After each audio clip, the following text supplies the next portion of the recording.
ತಿನ್ನುವ ಆಹಾರದಲ್ಲಿ ಅಷ್ಟೇ ಅಲ್ಲದೆ ಈ ತಿನ್ಲಿಕ್ಕೆ ಬಳಸುವ ಪ್ಲೇಟ್ಗಳಲ್ಲಿ ಕೂಡ ಕ್ಯಾನ್ಸರ್ ಅಂಶಗಳು ಪತ್ತೆಯಾಗಿದೆ. ಇದು ಯಾವ ರೀತಿ ಮನುಷ್ಯನ ಪ್ರಭಾವ ಬೀರುತ್ತದೋ ಇದರ ಬಗ್ಗೆ ನಾವು ಯಾವ ರೀತಿ ಜಾಗೃತಿ ವಹಿಸಿಕೊಳ್ಬೋದು ಅಂತ ಅನಿಸ್ತದೆ. ಬಳಸುವುದನ್ನು ಕಡಿಮೆ ಮಾಡಿ ಹೆಚ್ಚಾಗಿ ಈ ಸ್ಟೀಲ್ಗಳಂತಹ ಪಾತ್ರೆಗಳನ್ನು ಅಥವಾ ಮಡಿಕೆ ಒಂದು ಉತ್ತಮ.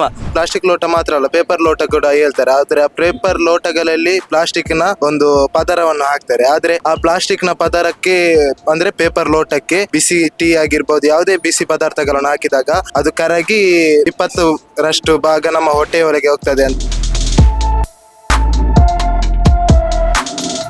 ಪ್ಲಾಸ್ಟಿಕ್, ಪೇಪರ್ ಲೋಟ ಎಲ್ಲದರಲ್ಲಿ ಸಹ ಕ್ಯಾನ್ಸರ್ ಕಾರಕ ಅಂಶಗಳು ಪತ್ತೆಯಾಗಿದೆ. ಇದನ್ನೆಲ್ಲ ಕೇಳುವಾಗ ನಿಮಗೆ ಏನಂತ ಅನಿಸ್ತದೆ? ಯಾಕಂದ್ರೆ ನಾವು ಅದರಲ್ಲೇ ಆಹಾರವನ್ನು ಸೇವಿಸ್ತೇವೆ. ಇದು ನಮ್ಮ ಆರೋಗ್ಯದ ಮೇಲೆ ಯಾವ ರೀತಿ ಪ್ರಭಾವ ಬೀರುತ್ತೆ ಅಥವಾ ನಾವು ಯಾವ ರೀತಿ ಇದರ ಜಾಗೃತಿ ವಹಿಸ್ಕೋಬಹುದು ಅಂತ ಅನಿಸ್ತದೆ? ಅಂದ್ರೆ ಈ ಪ್ಲಾಸ್ಟಿಕ್ ಲೋಟದಲ್ಲಿ ಅಂದ್ರೆ ಪ್ಲಾಸ್ಟಿಕ್ ಲೋಟ ಮಾತ್ರ ಅಲ್ಲ, ಪೇಪರ್ ಲೋಟ ಕೂಡ ಹೇಳ್ತಾರೆ. ಆದ್ರೆ ಆ ಪೇಪರ್ ಲೋಟಗಳಲ್ಲಿ ಪ್ಲಾಸ್ಟಿಕ್ ನ ಒಂದು ಪದರವನ್ನು ಹಾಕ್ತಾರೆ. ಆದ್ರೆ ಆ ಪ್ಲಾಸ್ಟಿಕ್ ನ ಪದರಕ್ಕೆ ಅಂದ್ರೆ ಪೇಪರ್ ಲೋಟಕ್ಕೆ ಬಿಸಿ ಟೀ ಆಗಿರ್ಬೋದು, ಯಾವುದೇ ಬಿಸಿ ಪದಾರ್ಥಗಳನ್ನು ಹಾಕಿದಾಗ ಅದು ಕರಗಿ 20% ಭಾಗ ನಮ್ಮ ಹೊಟ್ಟೆಯೊಳಗೆ ಹೋಗ್ತದೆ ಅಂತ ಪ್ರಯೋಗಾಲಯದಲ್ಲಿ ತಿಳಿಸಿದ್ದಾರೆ. ಆದರೂ ಕೂಡ ನಮ್ಮ ಈ ಜನಸಾಮಾನ್ಯ ಹೋಟೆಲುಗಳಲ್ಲಿ ಅದನ್ನು ನಿಲ್ಲಿಸುವುದಿಲ್ಲ. ಕಾರಣ ಪ್ಲಾಸ್ಟಿಕ್ ಪೇಪರ್ ಲೋಟ ಆಗಿರ್ಬೋದು ಒಂದು ಸುಲಭ ರೀತಿಯಲ್ಲಿ ಸಿಗುತ್ತದೆ, ಅಂದ್ರೆ ಕಡಿಮೆ ಬೆಲೆಗೆ ಸಿಗುತ್ತದೆ. ಆ ರೀತಿಯಲ್ಲಿ ಅವರು ಅದನ್ನು ಬಳಸುತ್ತಾರೆ.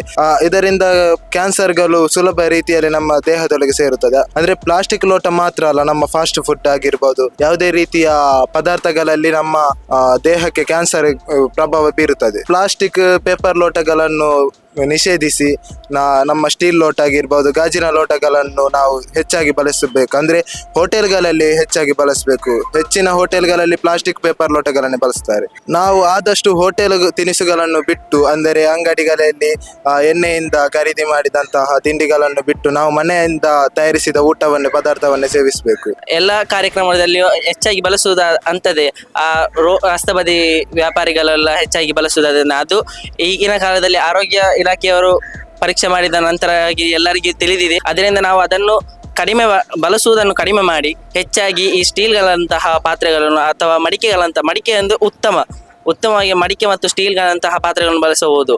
ಅದು ನಮ್ಮ ಆರೋಗ್ಯಕ್ಕೂ ಉತ್ತಮ, ನಮಗೂ ಉತ್ತಮವಾಗಿರುತ್ತದೆ. ಈ ಹೊರಗಿನ ಫುಡ್ಗಳನ್ನು ತಿನ್ನುವುದಕ್ಕಿಂತ ಹೆಚ್ಚಾಗಿ ನಾವು ಮನೆಯಿಂದ ಫುಡ್ ತಿನ್ನುವುದು ಅಥವಾ ಒಳ್ಳೆ ಈ ಸ್ಟೀಲ್ಗಳ ಪಾತ್ರೆಗಳನ್ನು ಮತ್ತು ಈ ಮಡಿಕೆ ಪಾತ್ರೆಯನ್ನು ಉಪಯೋಗಿಸುವಂತಹ ಹೋಟೆಲ್ಗಳಲ್ಲಿ ಹೋಗಿ ನಾವು ಆಹಾರ ಸೇವಿಸ್ತಾ ಈ ಹೊರಗಿನ ಸ್ಟ್ರೀಟ್ ಫುಡ್ ಅನ್ನು ನಾವು ಕಡಿಮೆ ಯೂಸ್ ಮಾಡಬೇಕೆಂದು ಹೇಳ್ತೇನೆ. ಸಾಮಾನ್ಯ ಜನರಿಗೆ ಅರಿವು ಮೂಡಿಸಬೇಕು ಅಂದರೆ ಎಲ್ಲ ಕಡೆಗಳಲ್ಲಿ ಇಂತಹ ಒಂದೊಂದು ಅದರ ಕುರಿತಾಗಿ ಒಂದೊಂದು ಸಣ್ಣ ಒಂದು ಕಾರ್ಯಕ್ರಮವನ್ನು ಇಟ್ಟುಕೊಂಡು ಹೋದರೆ ಆ ಜನರಿಗೆ ಒಂದು ಅರಿವಾಗ್ತದೆ ಇದನ್ನು ಬಳಸಬಾರದು ಎಂದು.